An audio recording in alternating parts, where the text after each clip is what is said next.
كانوا بيتقال عليهم أصحاب العمر يوسف وآدم.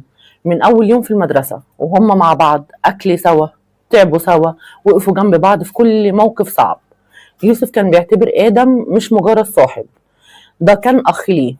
مرت السنين، كبروا وفتحوا مشروع صغير سوا. يوسف كان بيشتغل ليل ونهار عشان ينجح، وكان دايما بيقول المكسب مش مهم، المهم نفضل سوا. لكن آدم كان شايف الدنيا غير كده، كان طماع، بيبص للمكسب، بيدور على نفسه وبس.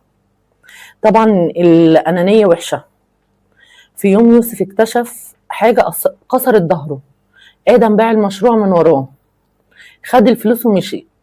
يوسف ما كانش مصدق ازاي ده حصل، ده كان بياكل منه لقمة عيش. جري وراه سأله ليه يا آدم؟ رد عليه بكل برود، الحياة مصالح.